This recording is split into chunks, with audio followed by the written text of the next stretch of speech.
There's the two arguments, right? That stripping is demeaning to women, that it's anti-feminist, that it's, promoting the idea that women are pieces of property. And then there's the other side of it. Sex work is empowering and it makes you strong. The reality of stripping sits right in the middle of that. It's a normal job. To begin to notice your breath. You don't need to change your breath, just noticing the way the air fills as it moves in and out of your body. There's something about us. Maybe it's just a comfort with our sexuality or a way we move or a way we interact with other human beings, whether it be the shorter shorts or this hyper flexibility or the booties poking out just because that's the way we accidentally stand. Take another big inhale, last cleansing breath, biggest breath you have taken yet today. Fill up your lungs, pause. When my friends from work would come to see me at the yoga studio I teach at, they really stood out. Other, out, other, out. Woo! Why does twerking make that pose more fun? It really does, right? All right, I just kind of realized that it would be really nice to have a space where we could just come together and practice yoga. Maybe if we accidentally shook our butt a little bit, it wouldn't be shocking to the whole back row of the class, Something that happens a lot to us in the strip club is our job is very physically and emotionally demanding in a unique way. If you are actually like a pole dancer, it's not easy. It's not easy for sure. I do it every day and my back, everything hurts. So I just feel like yoga is just needed. Let's take an inhale, bend your knees slightly and look forward. The club does a lot of wear and tear on our bodies. So she designs her sequences to counteract that. Nice work, guys. Think about how much a dancer must squat giving, even if I gave 10 lap dances in one night, they're 3 minutes apiece. Think about how much I'm squatting during that time.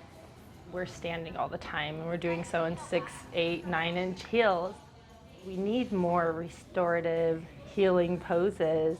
So I really wanted to offer something like that. And I also wanted to give the people coming to Strippa Yoga some hints on how to do some of the more flexible extreme poses that, people like seeing on stage, how to do them safely and correctly while being mindful of their body. There it is.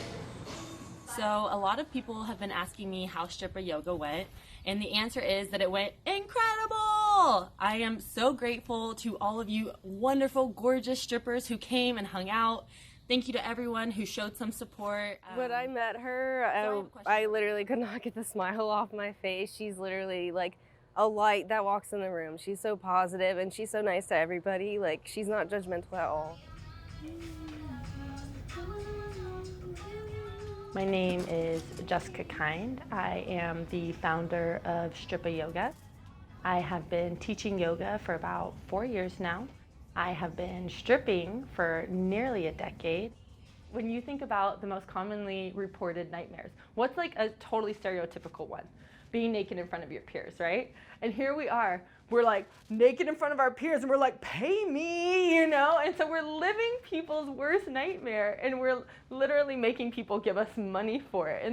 And if you don't think that's epic, I don't know what's going on in your head.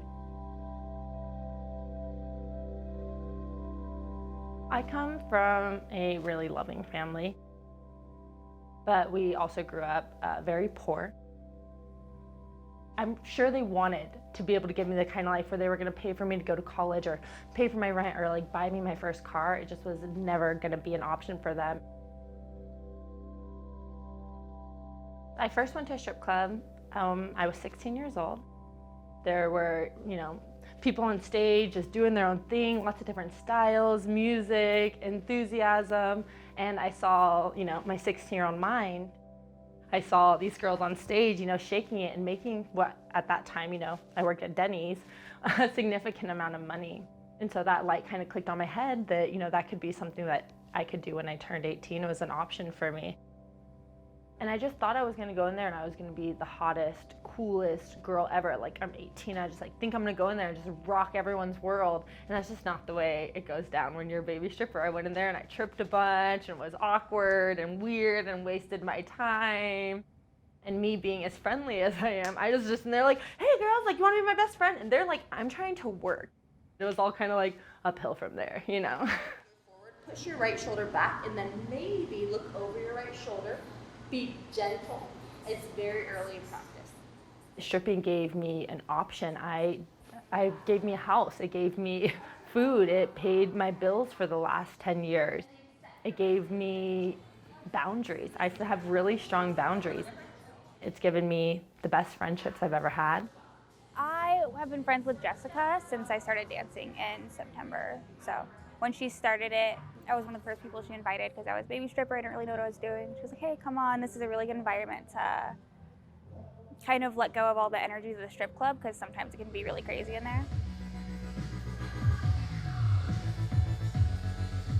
You're naive before you start stripping. And I wish that I would have got to be naive about the world a little bit longer. We do have to acknowledge, if we're being honest, that a lot of sexual assault happens within the strip club. That can cause a lot of trauma, you know? I get rejected anywhere from 10 to 50 times a night, you know? You can only imagine what that would do to a normal, completely normal person's psyche, you know what I mean? But add that on top of dealing with all of the judgments and stigma surrounding stripping. I dealt with some mental health stuff growing up. As a teenager, I did do the medication route, and I believe that that can be helpful for a lot of people, but I felt that it numbed the best parts of me, you know, my vivaciousness, my outgoingness, and it just kind of made me this like dead, even level person.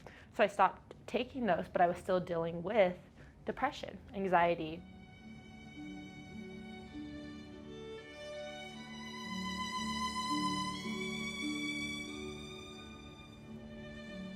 And so when I started going to yoga and actually taking my practice a lot more seriously, I found that I wasn't dealing with those really sad episodes anymore. It was genuinely acting as like a medicine for my depression.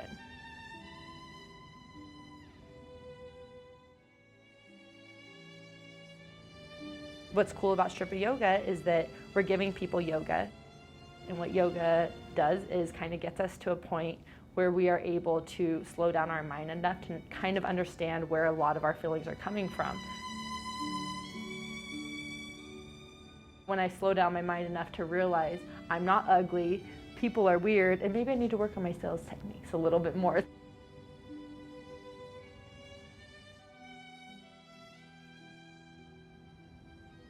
My immediate goal is to teach Strippa Yoga in multiple cities around the country. From there, I'd like to start teaching yoga teacher trainings exclusively for people in the industry. Take one more big breath in. There's a lot of stuff that I didn't have when I was first in the industry that I would like to be able to offer girls now.